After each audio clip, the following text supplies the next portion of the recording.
It's kind of like driving the Dumas. We've all done that before. Yeah, I'm sorry, right? It's Dumas at 75, you're going good, and then you hit Walmart, and then it's 45, and then 35, and then it's like the town's never going to end, and then it picks up and it's gone again. Okay, that's how bipolar works. They go through that cell body, so it slows things down going through the middle there. They're pretty rare, often associated with the special senses. So we'll see them in the eye, in the ear, in the olfactory area. So we'll see these guys again in AMP2. Unipolar, one axon, one dendrite, but the cell body is off to the side. So this is like driving anywhere in New Mexico, right? They know to put their towns to the side of the highway so you don't have to slow down to go through San Juan or San Juan or Santa Rosa or Tucumcari or those other places that are only good for Denny's, okay? So you don't have to slow down going through those. Same thing here. We can go straight from the dendrite to the axon. We don't have to go through that cell body. So it helps us to be a little bit faster. This is going to be many of our sensory neurons, because our sensory neurons need to get information to the brain as quickly as possible about whatever it is we're picking up, so we can respond if there's some kind of critical thing that's about to happen, like your hand's on a hot stove. You want to move it before you get burned too severely. That scenario. Some of the longest ones, again, go from the tips of your toes down to your spinal cord. So they're roughly around 3 feet, 3.5 feet. Anaxonic, good luck telling which end is which. So they still have lots of dendrites, one axon. The difference is they're all the same size and shape, basically. So the only way you can tell the axon from the dendrites is to watch it fire. So if you're looking at a slide, you won't be able to tell. So this is one you would have to be watching it working. And if you notice that it was doing retrograde movement, you would know that was the dendrite. If we saw anterograde movement, we would know that that's the axon. So we can't tell them apart unless they're functioning. Now, these guys are located in the brain. So again, the brain can communicate very quickly to other parts. So they don't have to expand those long distances. And then some of your special sense organs. So here's some of our pictures. This is my favorite one, and he's got like the most perfect manicured fro thing going on right there. But lots of dendrites and that single axon for your multipolar. Bipolar, dendrite, axon, cell bodies in between, so it makes them look kind of like a fat stick. Unipolar, dendrite, axon, continuous, the cell bodies off to the side, so we don't have to slow down at all. And then anaxonic, good luck. They all look the same. Same thing, just different artists. So anaxonic, they all look the same. Bipolar, cell bodies in between. Unipolar, cell bodies off to the side. And then multipolar, hairy lollipop. All right. So last week, what did we learn were the 3 functions of the nervous system?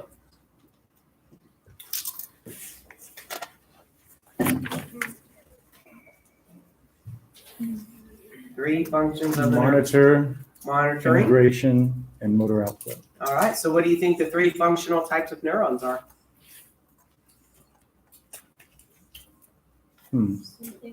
Same thing. Okay, so there are functions of the nervous system because of the 3 functional types of neurons we have. The monitoring, sensory neurons, motor neurons, and thinking neurons. So the afferent neurons, the sensory neurons, their job is to take information from the body to the brain to the spinal cord. And that's why they're called afferent. Afferent means towards the brain, towards the spinal cord. They're typically unipolar, and a lot of times their processes will be called afferent fibers. So as we are seeing in the neurology kind of field, we have a lot of special terminology that we just use here. So a lot of big words that we have to learn. But even the neuroscientists, after a while, get tired of saying the afferent fibers of the sensory neurons. Oh, so many words. So anytime we see afferent fibers, that just means the receptors of our sensory neurons. They're picking up. So if we see activity at the afferent fibers, that's a short way to say the sensory neurons are being stimulated. They're sending off information. So sensory input is coming in. Their cell bodies are located in ganglia outside of the central nervous system, so in the periphery. And we have 3 different types of sensory neurons. So these are pretty straightforward. External receptors pick up stuff on the outside. Internal receptors pick up stuff on the inside. So this could be pain, this could be taste, deep pressure, anything coming from body organs. And then we've got proprioceptors. Proprioceptors are coming from body. How do we know if your legs are crossed? How do we know if you're twiddling your thumbs? So we can pick up sensory from outside of the body. We can pick up sensory from inside of the body. And we can feel the body. We can feel if the muscles are contracted or relaxed or stretched or anything like that. Efferent neurons or motor neurons, they're going to carry impulses away from the spinal cord, away from the brain. So that's where efferent comes in. They're going to those effector organs. So skeletal muscle, cardiac muscle, smooth muscle, glands. They tend to be multipolar, bringing in lots of information from different parts of the brain before controlling the body. And a lot of times their axons are called efferent fibers. Instead of saying we're sending down information along the efferent neurons through their axons, we just say efferent fibers. So we know that we're commanding the body to do something. Most of them are going to have their cell bodies in the brain or the spinal cord. And then we have our interneurons. Interneurons are also called association neurons or connector neurons, because as we've learned by now, why name it once, we can name it 5 times. So interneurons, because they're in between, so between the sensory and the motor. The connector neurons, because they connect sensory to motor. And association neurons. The term association usually means to think in the neural tissue. So these are thinking neurons, the ones that are plotting, planning, all that kind of fun stuff. So these are found only in the brain and spinal cord, and they're going to receive input from the sensory, decide what to do about that sensory information, and then they're going to tell the body how to respond. So they're going to be connecting those two together. Most of them are multipolar, receiving lots of sensory before we make a single output. Examples, we have the Purkinje fibers. These are also called pyramidal cells. These are special brain cells that come from the top of your brain to control your skeletal muscles all the way down throughout your spinal cord. So memory, learning, processing, planning, all are interneurons. Now,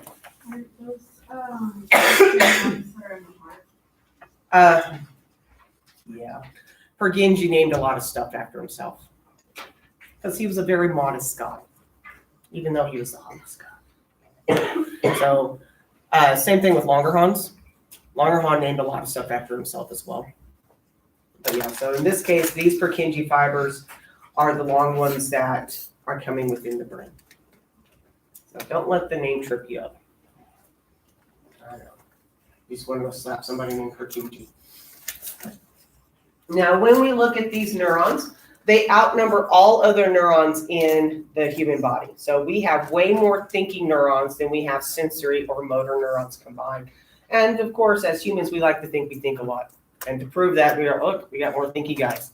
Like, wow, not everybody uses them though. But we're all about the thinking. So here's our picture. So our sensory guy feels somebody touching you. They're going to tell the brain, hey, somebody touched me. They're going to decide what to do about it. And they're going to tell the efferent neurons to go to the muscles to contract or have a response to. Okay. Big bad here questions? Yes, sir. Did you say the interneurons were also association neurons? Mm-hmm. Okay. Yeah, interneurons, association neurons, connector neurons. Thinking neurons. All same name or different names for the same type of cell. Any other questions? All right, neuroglia. So the neuroglia are support.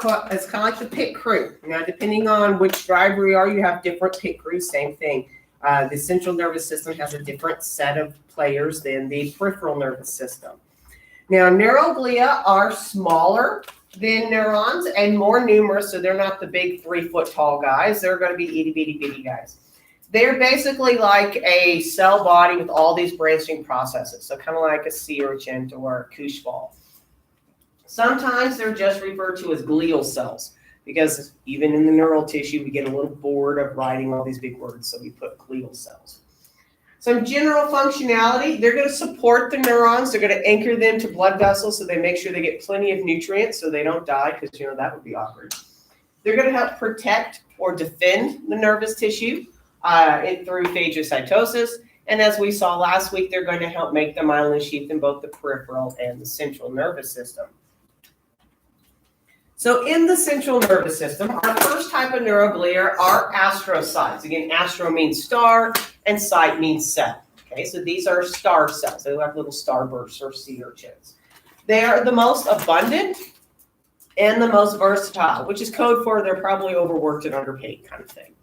So they're all over the place. So things that the astrocytes do. One, they provide the structural framework for the central nervous system. Your brain is the shape that it is because it's being held in place by astrocytes. So every single neuron is held where it is because the astrocytes want it to be there and have dictated that it's going to be there. They're going to help assist in repair of an injury by stabilizing that injury site. So if you had an awesome weekend and you lost a few brain cells, you don't have to worry about your brain collapsing on itself. Those astrocytes are going to hold everybody in place. It's just like if somebody knocks through a wall and you put a support beam there so your house doesn't fall over, that support beam doesn't fix the hole in the wall, but it prevents the house from collapsing. So Ozzy Osbourne's brain isn't smaller than everybody else's because he's lost so many brain cells. The astrocytes are keeping everybody in place. Now, they don't actually fix anything. So once you have brain damage, it's permanent, but it won't collapse on itself. They're going to direct neuronal development in the embryonic brain. So every single neuron has a job, and it has been assigned that job by the astrocytes. So while your brain is developing, that astrocyte's going to be like, you're going to recognize the color puce, and you're going to go be in the occipital lobe, and that's going to be your job. You're going to recognize the word the. You're going to go sit in the temporal lobe so you can read the for the rest of your life. So they're going to be basically the most restrictive helicopter parents ever because they're going to tell the neurons, this is where you live, this is what you do, this is who you associate with, and I'm going to keep your area nice, clean, and safe for you. So ultimate helicopter parents. So the neurons can't have any kind of freedom because the astrocytes are going to keep everybody in place. They're going to have at the end of their little processes, they're called tube feet because they look like little feet. So these little end feet are going to help provide and stimulate the endothelial cells of the brain capillaries to help make the blood-brain barrier. So do y'all remember what endothelium is? Yes. It lines the inside of blood vessels. Yes. What is it exactly? Is it type of Santa Maria? I think I hear the trickling, Is it? and then they stopped. It's almost like I told you when we learned about this in the beginning, I'm going to ask you this question in a couple of weeks, and it's going to be weird and awkward. Today's the day. Weird and awkward. Endothelium, what is it? Simple squamous. Simple squamous epithelium, a single cell layer of flat, irregular cells. So don't worry, I'm going to ask the same question again next week. It'll come back. So these simple squamous epithelium, again, very thin, very delicate. You can get angry and rupture a capillary. It's what happens when you try to pop a pimple and you get a big red bruise. Why? Because you broke a bunch of capillaries trying to get at it. We don't want that to happen in your brain, right? You don't want to get so angry that you get an aneurysm and die. That'd be weird. It's like, what happened? I don't know. He was throwing a hissy fit, just killed right on over. We don't want that to happen. So the astrocytes are going to make sure that these capillaries are extra firm, extra watertight to help protect the neurons from the craziness in the bloodstream and prevent them from leaking and causing massive destruction of the neural tissue. They also control the chemical environment around neurons. Neurons are like small kids. You just can't release them into the world and let them run amok. You have to make sure they're in an area that's safe for them. It's like baby-proofing your house. That's what these guys are going to do. They're going to help maintain the proper environment so we don't have the wrong levels of ions and gases and so forth. So they're going to regulate the concentrations of sodium, potassium, carbon dioxide to make sure those neurons work like they're supposed to work. So again, just like those ultimate helicopter parents that don't let their kids fail, so they grow up and fail in real life, and then it's really bad, right? right? It's better to fail as a kid a couple of times so you realize it happens to everybody instead of thinking you're perfect when you're in your 20s and you go crazy. Shoot up somebody. Don't do that. But again, these are the ultimate. You are going to do this. You're going to sit here. This is your life. That's what astrocytes do for those neurons. Microglia. So microglia, as the name suggests, are little. They are the smallest of the neuroglia. They are also the least numerous. Now, one of the unique things about microglia in the central nervous system, they're the only ones that can actively move about. So they can be in the brain today, and they'll crawl down to the spinal cord, and they'll crawl back up to the brain. So if you had an awesome weekend and you killed a couple of neurons, those microglia are going to migrate there and eat all the debris, clean up the mess so we don't have bits of dead neuron everywhere, and then move on. And then the astrocytes are just going to stabilize that whole area. Now, these guys are important because the astrocytes do such a good job at building the blood-brain barrier that your immune system cannot protect your brain and spinal cord. Okay, it's kind of like those helicopter parents are so good at protecting their kids, they live in a bubble of non-reality and they don't get like life happens. Okay, so unfortunately, since the blood-brain barrier is so well built, we can't have immune. We can't get our white blood cells to help us out. So the microglia have to do the job of the immune system. Now, the downside is there's very few of these guys. So this is one of the reasons why when diseases hit the brain and spinal cord, they can cause death quite rapidly, right? We've all seen those very happy commercials where this is your kid 24 hours before they die of meningococcal meningitis. You're like, wow, thanks for the depressing commercial. But that meningitis can kill within 24 hours because if it's fast moving like a bacteria, it's really hard for these microglia to keep up with that because they're not as fast acting and there's not as many of them. So this is why we try to make sure no diseases hit the brain and spinal cord because we know the standing army isn't very big for the brain and spinal cord. Oligodendrocytes. Oglio means few, dendra means branch, and cyte means cell. So these are cells that have just a few branches. So a little bit shorter than branches in astrocytes, fewer branches in astrocytes. They also help connect the blood vessels to the neurons because, again, we want to make sure the neurons get all the oxygen and nutrients they need. Very important that they do that. And, of course, they're going to make the myelin sheath in the central nervous system. Now, as we saw last week, gray matter in the central nervous system is gray in color because of all the densely packed in mesal bodies to make all those neurotransmitters. The white matter is white because of fat. Okay, so someone goes, you're a fathead. Yes, I am. I'm very smart. Thank you for that. Because, again, the myelin sheath helps your neurons to fire faster. So the more myelin sheath you have, the faster those neurons, the faster your brain can be. So we're going to find those oligodendrocytes in the white matter, making the myelin sheath to make those neurons very, very fast. So we usually don't see them in the gray matter of the brain, just the white matter. And then finally, our ependable cells. This is actually a very unique kind of cell. It starts off as epithelial tissue. So it's actually simple cuboidal epithelium with cilia. So it's a little weird that it has cilia to begin with. And during fetal development, there's a point where the nervous tissue goes from the outside and dives into the animal and then gets wrapped over, kind of like dipping a hot dog into cornmeal batter to make a corn dog. Now, what happens when it does that, it takes some of those epithelial cells with it to turn them into the ependable cells. It's one of the very few cases in the body where we actually see cells switch tissue types. Okay? We're never going to see muscle tissue becoming connective tissue or connective tissue becoming epithelial tissue. But in this case, epithelial tissue became neural tissue, it became the ependable cells of the neuroglia. So they're going to form a continuous lining around the ventricles of the brain and the central canal of the spinal cord. So the ventricles of the brain are the spaces in the brain. And these spaces, these hollow points in our spinal cord and in our brain are filled with cerebral spinal fluid.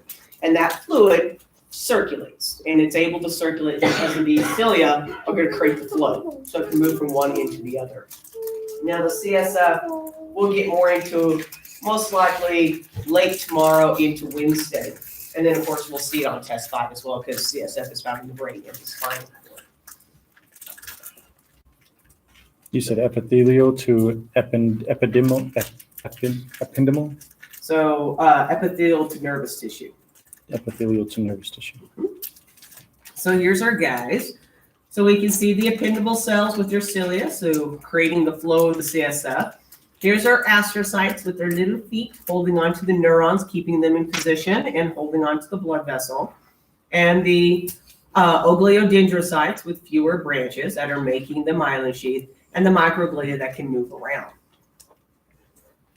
Okay. This next picture just shows you the difference between white matter and gray matter. So we can see all those oligodendrocytes are in the white matter, making the myelin sheath.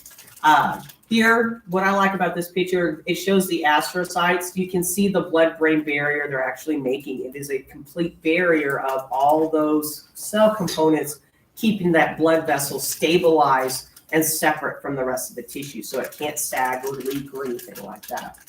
So there's no gaps around the outside of that capillary because those astrocytes are all going to form that big barrier there. And there's a microglia. You migrate around, that kind of stuff. The peripheral nervous system neuroglia.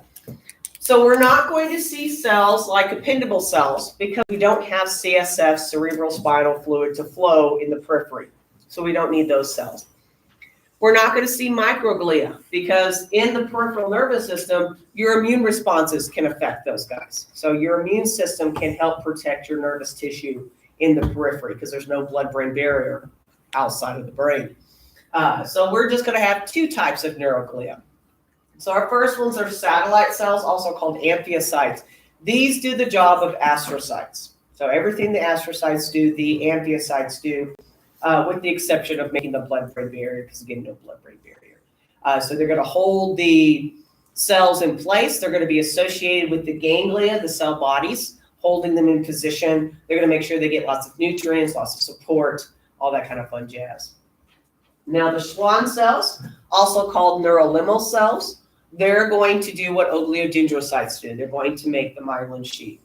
Now, not all of the axons in the periphery will be myelinated. Not all of them are going to have the myelin sheath, but every single axon, myelinated or not, will have neurolemma around the outside. And the Schwann cells also make the neurolemma. So they're always going to be associated with the outside of an axon. These guys are also crucial in rebuilding neurons. This is the sole reason why your brain and spinal cord cannot repair themselves. They do not have Schwann cells. And without Schwann cells, you can't repair, period. So if they could figure out how to make Schwann cells go to the brain, you could repair brain tissue. But we haven't figured that out or been able to apply that. So that's why the brain damage is permanent. You said Schwann cells are crucial to rebuilding Neurons. Apple. That is an apple. It's yours, apple. Well, you can eat it. I can't eat and talk at the same time. It'll be very messy for everybody. All right. So here's our players. So our central nervous system. So we got the oligodendrocytes to make the cell, the wrapping around the cell, so that myelin sheath. Same thing that the Schwann cells are doing. Astrocytes, all kinds of jobs. Same thing that the satellite cells are doing. Again, ependable cells, nobody to match with those guys. And microglia, nobody to match with those guys. So neural repair. Since we just talked about it, let's talk about it. Let me get all my colors and markers. Because everybody loves it when I draw crappy pictures. Don't you? Yes. Yes, we love the crappy pictures. And if not, you still have to pay attention to it. All right. So, damage to the peripheral nervous system. If the damage is really severe and we damage the cell body, crush the cell body, that neuron that has been damaged might die. Now, it's not going to die alone because, unfortunately, neurons communicate with other neurons. And if you remove those they're talking to, they don't have a purpose anymore. So if your neuron B in your entire life is to receive input from A and give to C, and A dies, you have no purpose anymore. And if you have no purpose, the body doesn't keep you around for no reason, you die. So if neuron B dies, now neuron C has nobody to get information from. Neuron C might die.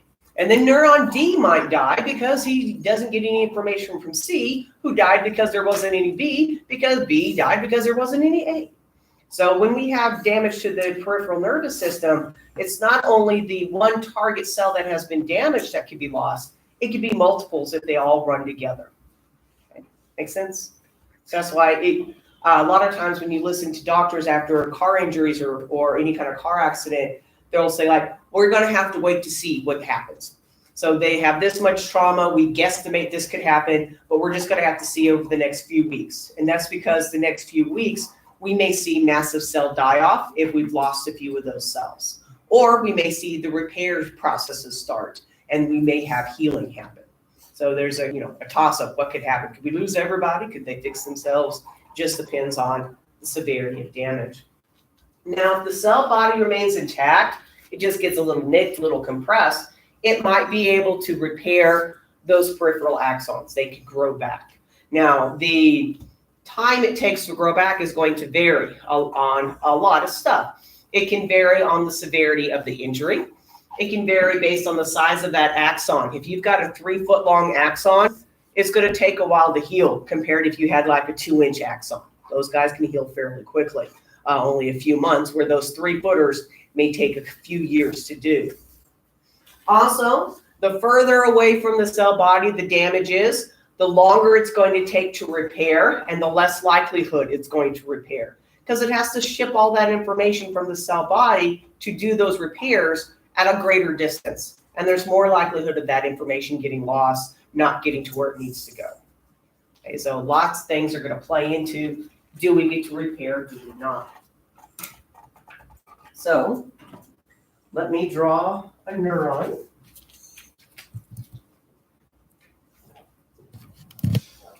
So we got our cell body, our axon. We've got our myelin sheath. And we've got our neural lemma. Because again, in the periphery, every single axon, myelinated or not, has a neural lemma. That's apparently very squeaky. Okay, so thin nucleated membrane. Neural lemma. So when we have damage, ouch, that hurts. Look at that damage. What happens if you cut off nutrients to tissues? It dies, and then what happens when it dies? What happens when anything dies? It disintegrates. It disintegrates, it breaks down, it rots, it's nasty. That's what's going to happen here. Once we've broken that connection between this side and this side of the neuron, everything distal from that injury, everything south from that injury is going to start breaking down. It's going to start rotting. That is known as Walrenian degeneration. They use that term because that sounds so much better if you tell your patient, well, your axon is undergoing Walrenian degeneration versus your axon's rotting from the inside out. That just sounds bad. Okay? So Walrenian degeneration sounds so much nicer. Now, one of the things to remember is the neural lemma, since it has its own nuclei to control its activities, it gets its own nutrients, it can repair quite quickly, just like an epithelial cell can. So they're going to fix themselves up just fine. So if we were to look at this in the body, from the outside, everything would look okay. We cannot tell what's going on the inside because this neural lemma is in place, but it's there to help protect the environment. If we keep this environment best, the neuron could regrow. If this environment gets a little bit too crazy, too much acidity, too many ions, it can interfere with the growth of that axon. It's just like using a greenhouse, okay? You put the plants in the greenhouse so they can grow year round and they don't have to worry about, being 2 degrees tomorrow when it was 60 degrees today. I know, too soon, right? February, okay? So it's going to help protect that, hopefully, regrowing neuron. So from the outside, your doctor really can't see what that axon is doing. So it all looks kosher from the outside. What's going on the inside is we hope that you're going to be healing during this time. Now, whenever we have things that are rotting, what happens? Yeah, I got roadkill. What happens? What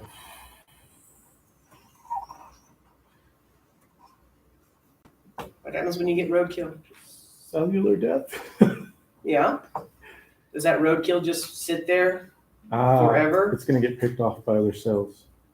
Yeah. Or Buzzards. Or dissolves. Yeah, enough time, So- it's just gonna liquefy. Are other cells going to turn that into nutrients for themselves? Yes, you're gonna have macrophages, Macrophages. eating cells. They're gonna work just like vultures. Okay, think of roadkill in the country. It doesn't stay there for very long. The coyotes or somebody's gonna get a meal out of it. So the macrophages are going to pick up the chemicals that's caused by the breakdown, which is basically like the smell coming off of a carcass. And those macrophages are gonna show up and they're going to eat the debris. See, they're gonna clean up the mess. So people may not like vultures or coyotes or anything like that, but they do provide a function. No matter how nasty maggots and roaches are, they do clean up a lot of mess. Okay, so they're going to clean all that up. Okay, so you're gonna have this nice empty space. Now, two things are going to happen around this same time. One, what happens when something eats? It defecates. Yeah, it's going to poop. So they're going to release chemicals. Okay. Another thing that's going to happen. At this point, now that we're no longer communicating, it may take a moment, but the cell body is going to realize, hey, I can't feel my legs. Okay. It's not going to be able to communicate anymore. It's like I'm telling the muscles what to do and they're not doing it. It's going to realize that there's some kind of interference with that communication. It can't communicate with its axon properly. So what happens when you can't communicate with your axon properly? What happens if someone thinks their legs are missing? They go crazy? They panic, right? So what they do when they panic is they enlarge. This is another way a doctor can tell if you're still healing. The cell body will enlarge when it's healing. And during that enlargement, it's making DNA, it's making nutrients to help try to rebuild that axon. And as long as it's amping up the production of nutrients and amping up the production of DNA, it's going to swell in response to that. So that doctor, even though he can't see the healing going on the inside, all they do is they look at the cell body and they're like, we see evidence that the cells are healing. You're still healing. We're still going to have to keep checking on this. This because they can see these guys are swollen. Once these guys are done being swollen, you're either healed or dead. Okay, so as long as they're swelling, you're still healing. So that's how your doctors can tell that. And you'll hear that a whole lot. It's like we have to wait for the swelling to go down to see the extent of damage. Some of that swelling are all these guys panicking, trying to repair if there's been a damage or been any kind of injury. So here they are in picture form. Happy neuron doing its thing, local trauma. So dramatic. There he goes. Oh my gosh, I can't feel my ends. So he's going to start sending off nutritive material, DNA, so we can repair the axon. And we can see that Walrenian degeneration is going to spread down the entire axon.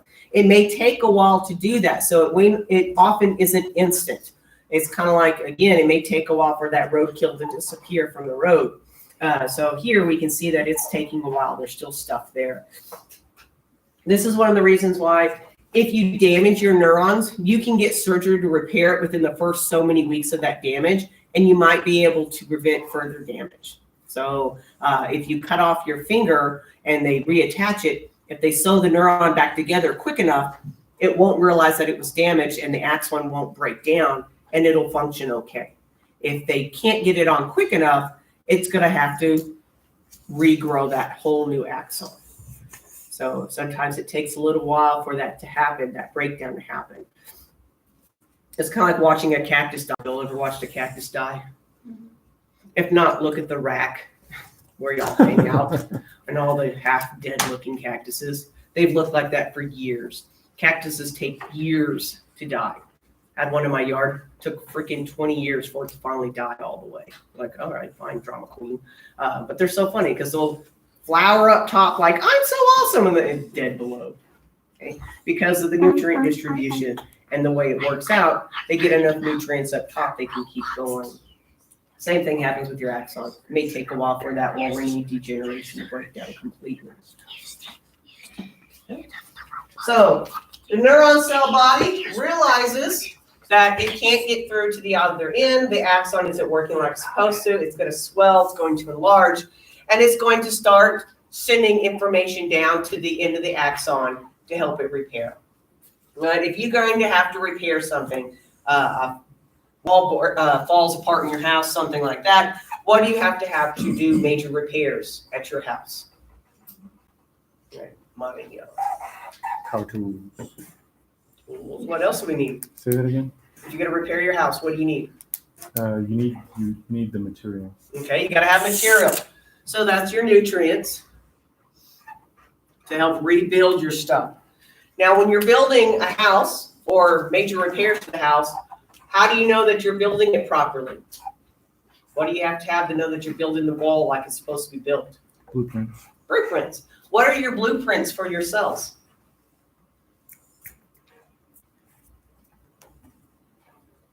Blueprints for your cells. I know this. Blueprints for you. DNA. DNA, your instruction sheet. So that's why it's swelling. It's stockpiling DNA, stockpiling nutrients, and sending it down to the injured site. Now, whenever you get your blueprints and your building materials, what do you need now to have the repairs done to your house? You need workers. You got to have workers. Okay, that's the swan cells. How do you get workers to come to your house? You're like, hey man, $5 and all, a case of beer you can have, help me build my house or whatever you're paying those people, right? That's what this chemical does. This chemical attracts swan cells. What Kind of like, chemical is let's that? all meet at this corner so we can be picked up for day labor. Macrophage? Or Macrophages are going to release the chemicals that Oh. attract the workers, the swan cells. do we have to know that chemical? No. Okay. There's a different chemical I'm about to talk about, but not it's basically bacterial poop or macrophage poop, lactic acid, stuff like that. So the workers show up, the swan cells show up, and they're like, look at all this nutrients, look at all these instructions. I think I might rebuild something. Okay. So they're going to use the nutrients, they're going to use the DNA to start rebuilding the axon. And of course, being swan cells, not only can they rebuild the axon, but they're going to repair the myelin sheath as they go through. Now, of course, as we go through the Wolverine degeneration, it's going to keep breaking down. Again, this can take months, sometimes years to happen. So the cells keep breaking down, the macrophages keep moving south to go eat all this stuff. Racer, there we go, eating some stuff. Okay. And then, of course, the swan cells are going to follow, moving south. And then as they follow, they're going to be making that new axon and that new myelin sheath. Okay. Now, while this is occurring, again, the neural lemma is intact on the outside. This is referred to as a regeneration tube. Okay? This is a special little environment that the axon can be rebuilt from scratch without interference with the rest of the cellular components. So it doesn't matter what's going on in the interstitial spaces, what's going on, ion distribution, anything like that. It's a nice little protected realm, just like your greenhouse is a nice little protected realm for you to grow those delicate plants regardless of what the weather's doing. Now, to help plants grow, sometimes what do we like to do? Water them. Okay, water them, that's necessary. Okay. Fertilizer. Sometimes fertilizer is really handy to help make sure plants grow. The swan cells are going to release something called neuronal growth factor. So NGF. Neuronal growth factor is basically fertilizer for that axon. So as we're building the axon, building the myelin sheath, we're going to be releasing this neuronal growth factor, which will encourage it to grow more efficiently and grow faster.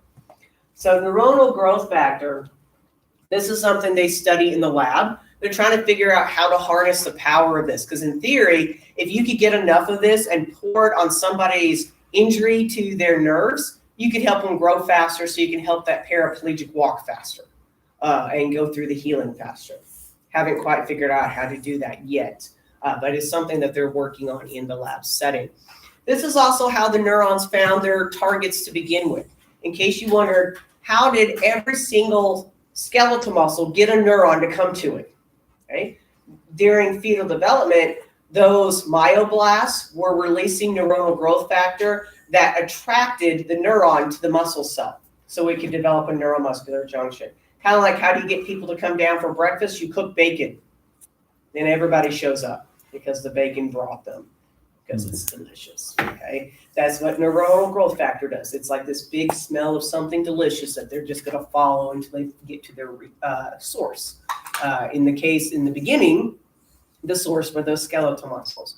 When we're regrowing, eventually we're going to get to wherever we got cut off of, skeletal muscles, what have you. And those swan cells are releasing that neuronal growth factor during this time period, help encourage the growth.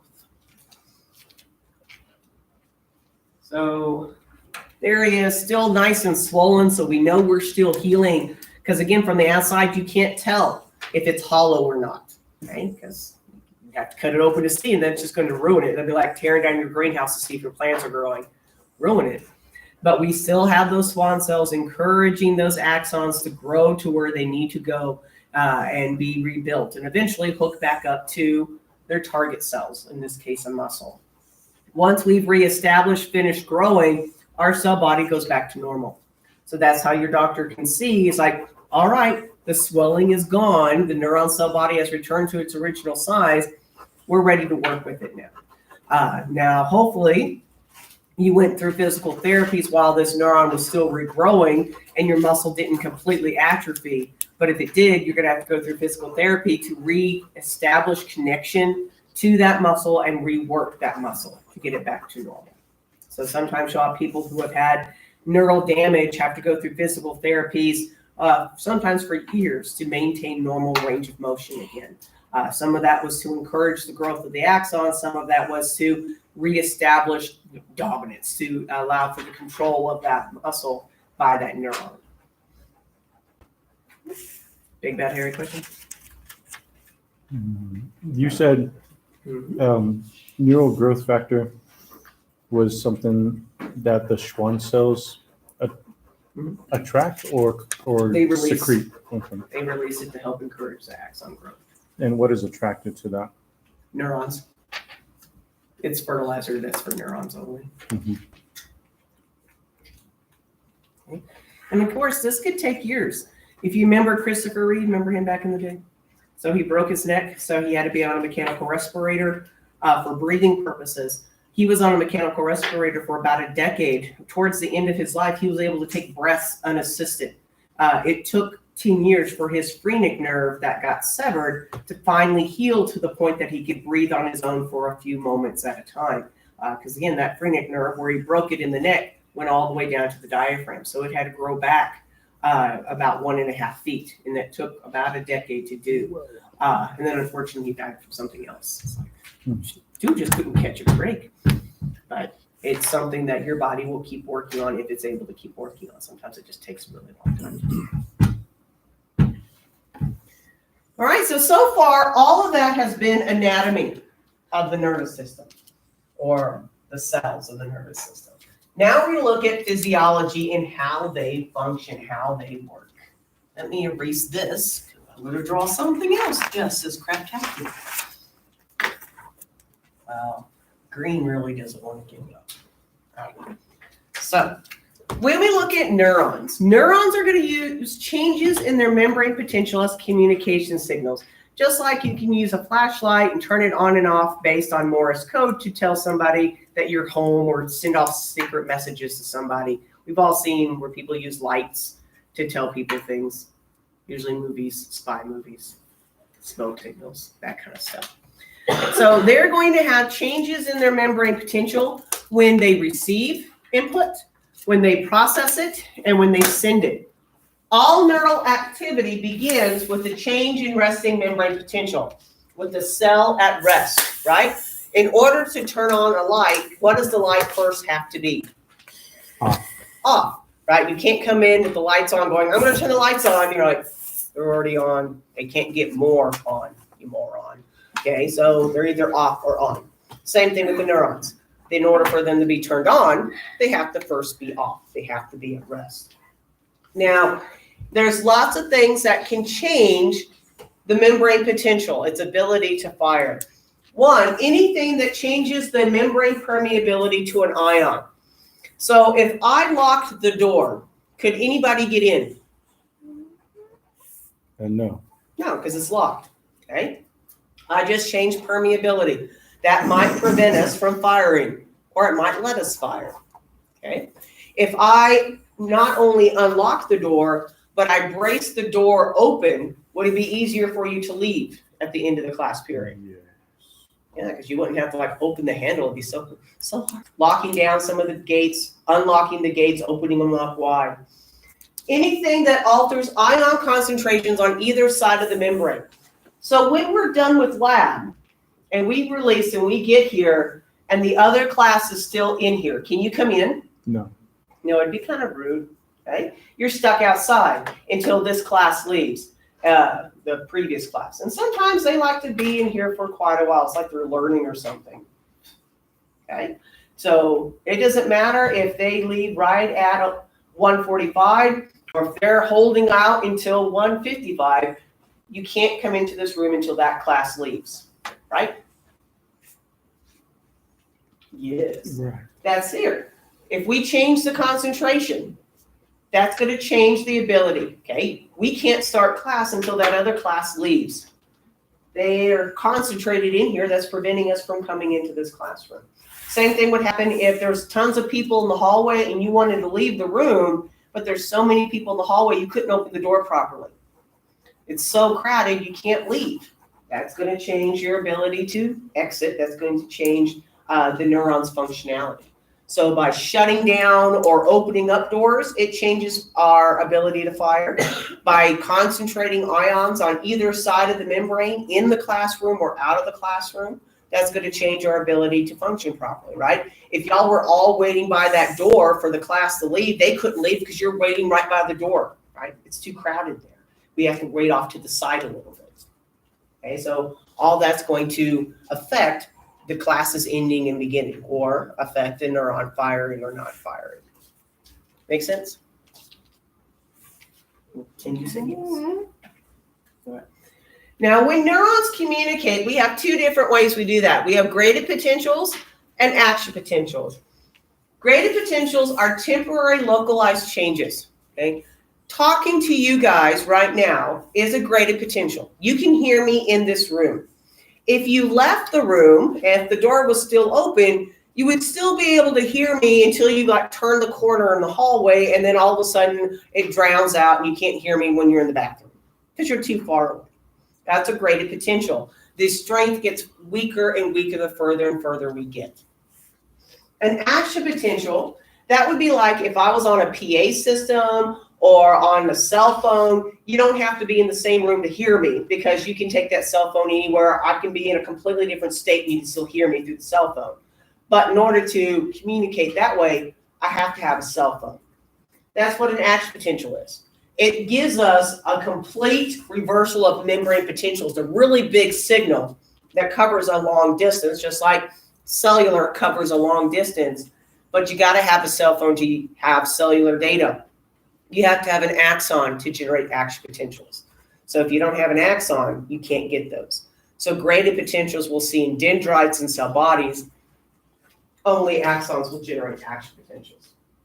Now, if a graded potential is strong enough, it can trigger an action potential, right? If something I'm saying is so earth-shattering that you call up your friends and family and tell them about it, and you just tell a bunch of people, eventually everyone's going to hear it.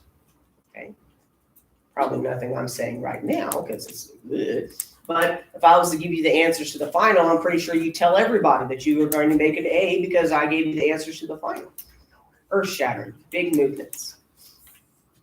So graded, little. Action potential is big. Transmembrane potential. So the word trans can mean two different things. It could either mean to change or to cross. In this case, transmembrane potential means to cross, kind of like the transatlantic, or not transatlantic, the transcontinental railroad went across the entire United States. Transmembrane potential, this is a potential across the entire cell membrane. Its ability to maybe fire. So electrical potentials across the nerve fiber membrane resulting from a concentration difference of different ions on either side of the membrane. Now the main ones we're going to focus on is sodium and potassium, but there's other ions out there. We just don't care because honestly, at this point, sodium and potassium is enough. Trust me. So we're going to have our transmembrane potential. Now, forces that work on the membrane can be passive. Passive forces require no energy whatsoever. They're just going to happen. Kind of like the wind. The wind doesn't require you to do anything. It's going to blow no matter what. Okay. So this is things like diffusion and osmosis and so forth. Active forces require energy. So if you left your furniture, lawn furniture out in your yard and the wind blows and ends up in your neighbor's yard, for it to be brought back into your yard, you have to spend energy to go get it and bring it back. That's the active forces. You spend energy to do them. An example that we use in the nervous tissue is the sodium-potassium pump. So the sodium-potassium pump is discussed around page 90 in your textbook. For me to know an actual page number from your textbook, it's almost like it's important or something. So if you don't remember the sodium-potassium pump, it's back in the chemistry chapter, roughly around page 90. There's a whole paragraph. So resting membrane potential, when our neuron is sitting there doing nothing, it is going to be positively charged on the outside, negatively charged on the inside. Resting membrane potential is negative 70 millivolts. So that is the neuron sitting there doing nothing. At this point, it is called polarized because they are opposites. The negative inside, positive outside, different polarities. When we have that cell at rest, we have more sodium on the outside than on the inside. And we have more potassium on the inside than on the outside. So high concentrations of sodium outside of the cell, high concentrations of potassium on the inside of the cell. Now, in order to maintain the imbalance, that's where we're going to have the sodium-potassium pump. It's going to kick out 3 sodium for every 2 potassium it brings back. And in order to do that, it costs ATP, it costs energy. It's kind of like when you're sitting at home on Saturday and you know you should be cleaning your kitchen. You know you should be doing laundry. You know you should be studying for class, but you just need a moment to yourself to just sit and just sit. So you come up with all the excuses why you shouldn't be working right now because you just want to sit still. So you spend a lot of energy so you can just sit. We've all had those moments. Like I should be, but I don't want to. This is why. Okay. Your neuron spends a lot of energy just to sit on its butt and do nothing, to stay at rest. Okay. So that sodium-potassium pump is going to help maintain that imbalance. Did you say that was on 190? 90. 90, okay. Passive forces. So passive forces, again, require no energy. They're just going to happen, kind of like nature. So the first one are chemical gradients. Chemical gradients are just straight diffusion. So sodium is going to want to come into the cell because there's high sodium outside and low sodium inside.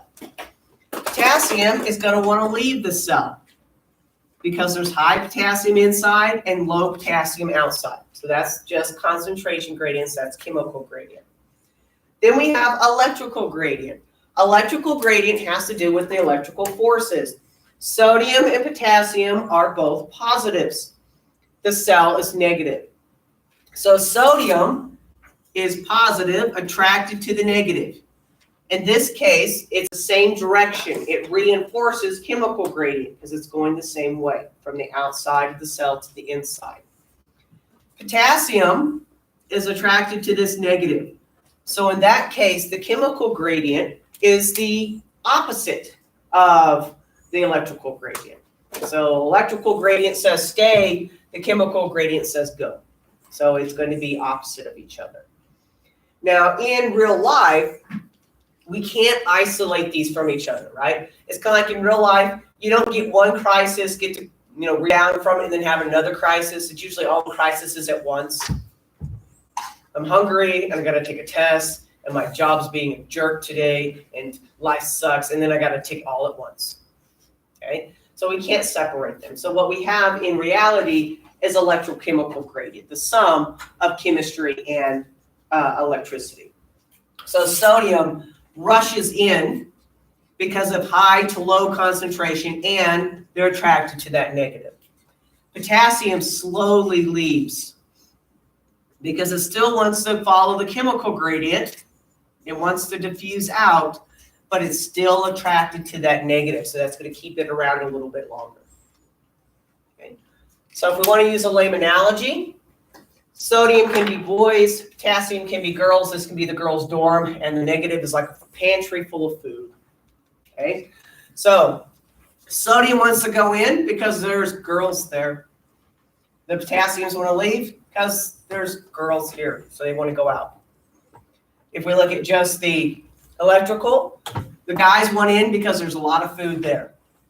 The girls still want to stay because there's a lot of food there, right? It's that whole, oh, I want to go out and do something fun, but then I have to buy dinner. Or I could just stay home and there's already food here, but it's home. Challenges of life. Okay. Do I go and have fun, spend money, or do I save money, stay home? Okay. So again, we're going to add them together. The sodium wants to rush in because there's girls and food there, chips and chicks. We got to get there as quick as we can. The potassiums are going to leave slowly because there's just girls here or ugly boys, but there's food. So we're going to leave slower. So those are the passive forces. Again, our active forces are the sodium-potassium pump. They're going to spend energy to kick out 3 sodiums to bring back 2 potassiums. That's kind of like the dorm room mother. Okay, so if you live in dorms, there's an RA or dorm room mother, if it's a girl one, that are always checking the rooms to make sure you don't live here, you're out. You do live here, get in. Okay, so make sure that everyone's in by curfew. They spend a lot of energy walking the halls, checking the closets and under the beds and stuff like that to maintain the proper balance. Okay, it takes a lot of energy to do that. So again, our sodium-potassium pump takes a lot of energy to maintain the proper imbalance of those ions. Now, because of this, and because it takes energy, it's a weak point. If we run out of energy, we're not going to be able to fuel this. Because of this, if we don't have this imbalance, our nerves won't stay at rest properly. So a lot of your good killers back in the day, DDT and chlorinated hydrocarbons.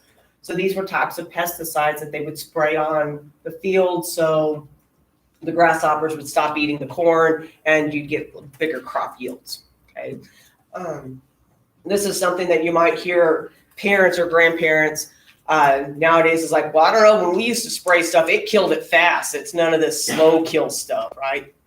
Roundup doesn't work as good as it used to, because it used to work so good it caused cancer. Okay? This was such a good pesticide. It did wipe out everything and darn near everything along with it. So with DDT, it knocked out sodium potassium pump. No dorm room mother, nobody to maintain the boundaries. Sodium rushed in like crazy, potassium rushed out like crazy. It would cause all your neurons to turn on and stay stuck in the on position. So the bugs would twitch and die. Now, unfortunately, DDT doesn't break down very well in the environment, so it could wash into watersheds, and the fish became saturated with DDT that caused some developmental abnormalities with the fish, caused some fish to die, and then birds would eat the fish, and that would cause the birds to die. And when bald eagles started dying, people started caring. Okay, so in case you wondered how bald eagles became threatened, because it wasn't because of overhunting, because it's illegal. It's because of DDT. It made, it ended up in their food because of the fish that were eating the bugs that were dying and the chemicals coming off of the farms. And it made their eggshells too thin.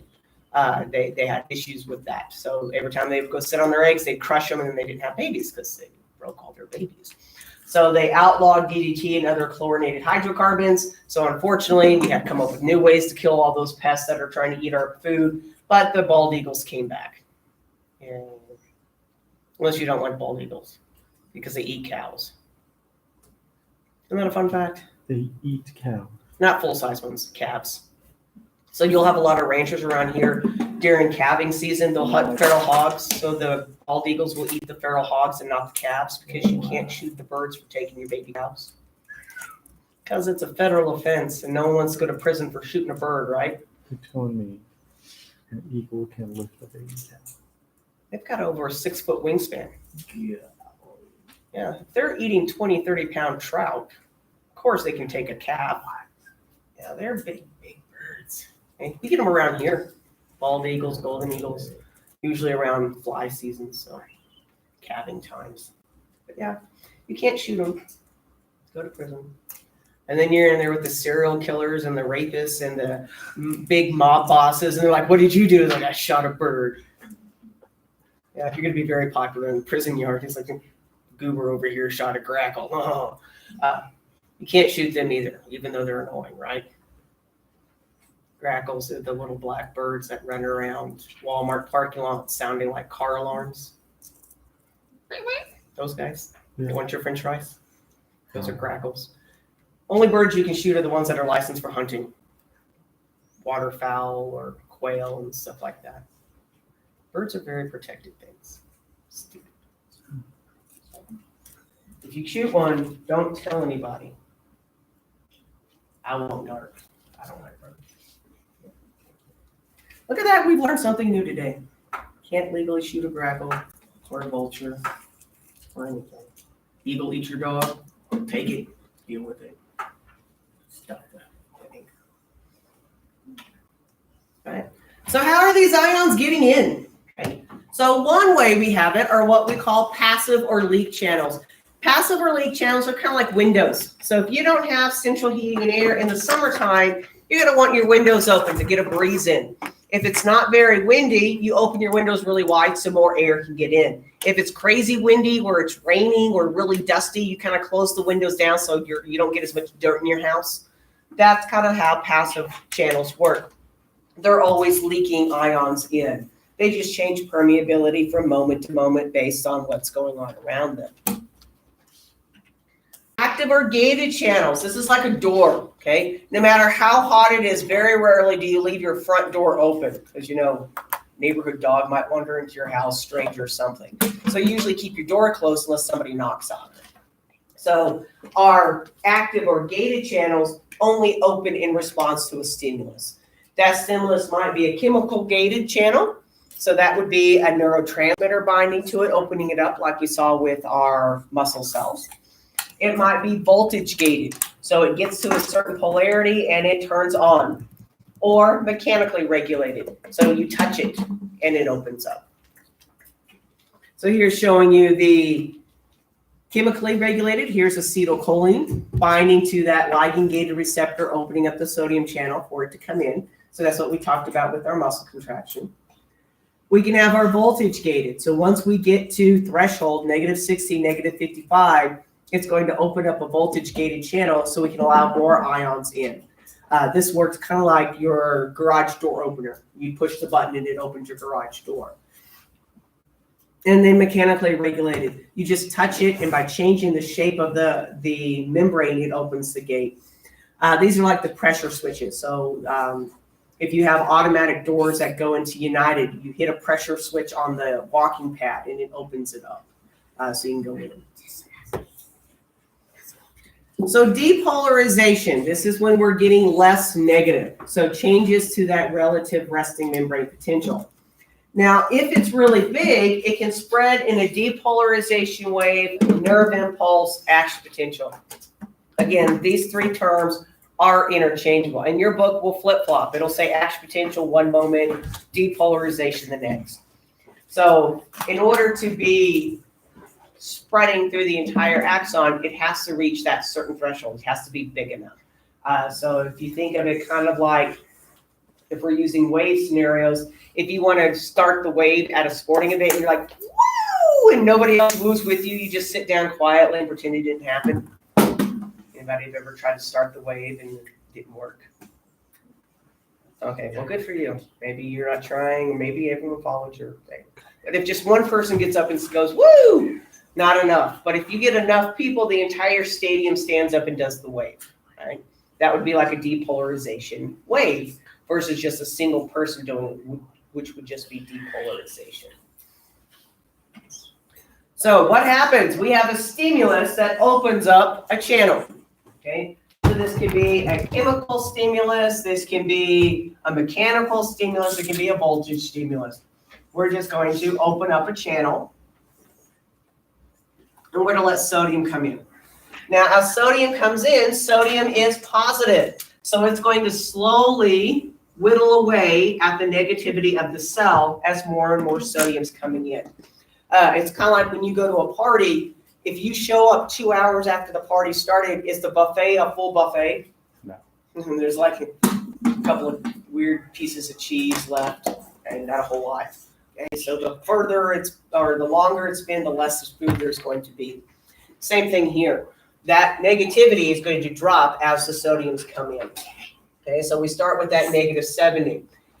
If we don't reach threshold, that door is going to close, only allowing a certain number of cells in, or number of ions in.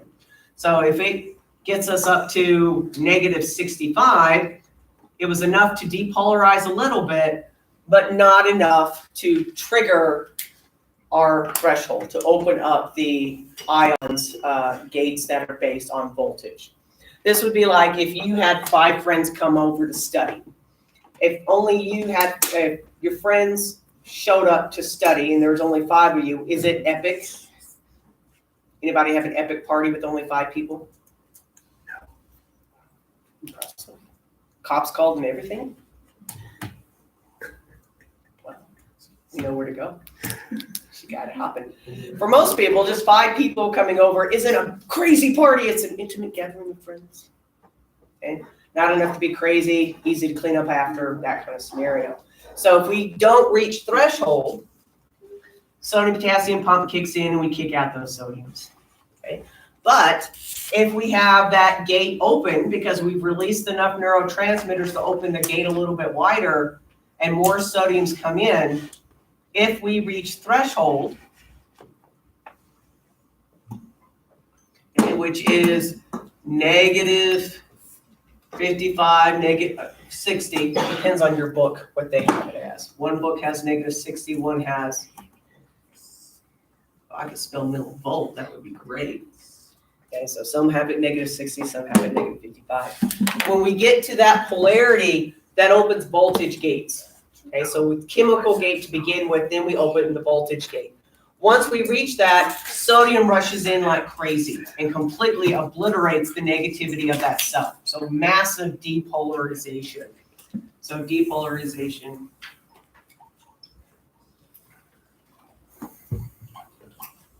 Okay.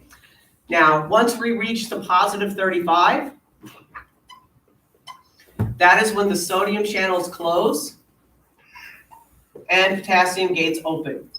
And of course, if we close sodium channels, no more sodium comes in. If we open potassium channels, potassiums are going to run out like crazy, trying to get away from all those sodiums that came in.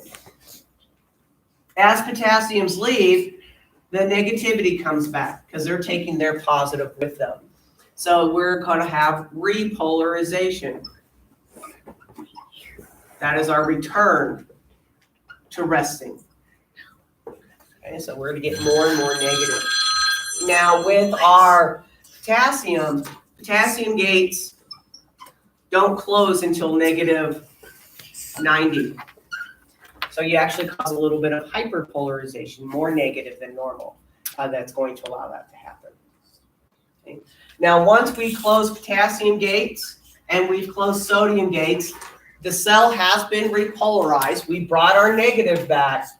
Can we fire at this point? If you just had a really epic party on Friday night, can you just go to sleep, wake up the next day, and have another epic party without any downtime? What should you do between parties? Rest. Clean.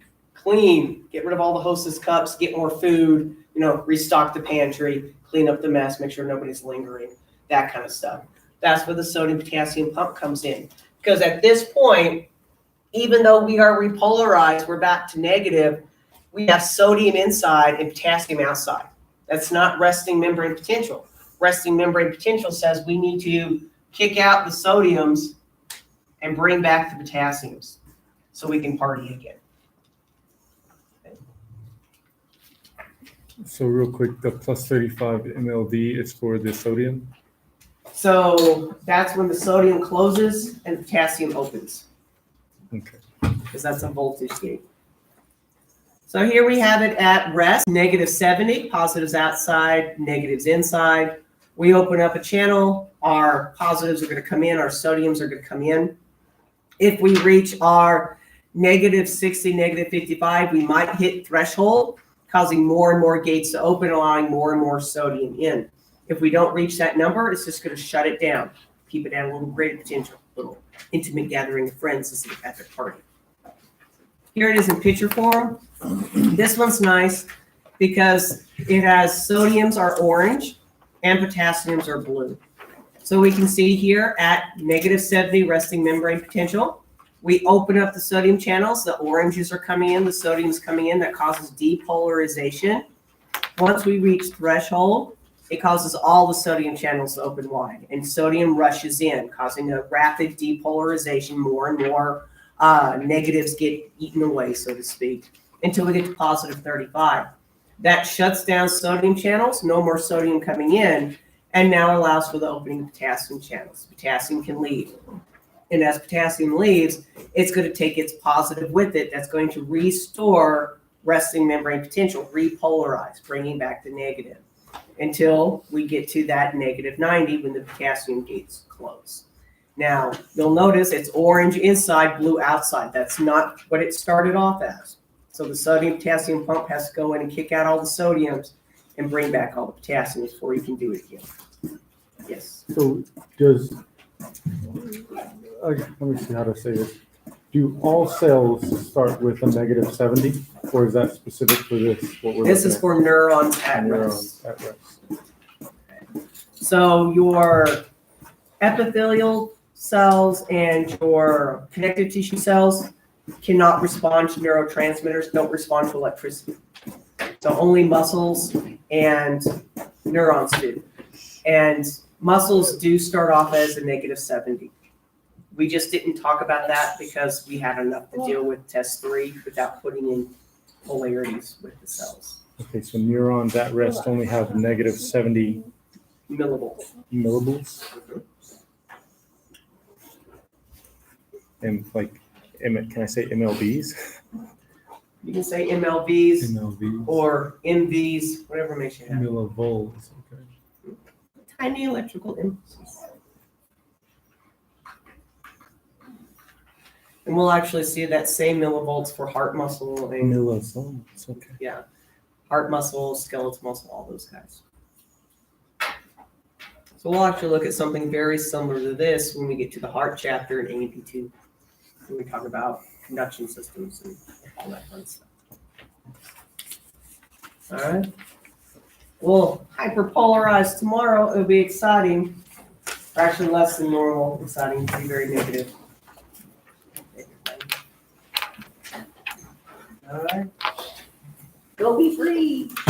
Study some muscles or something.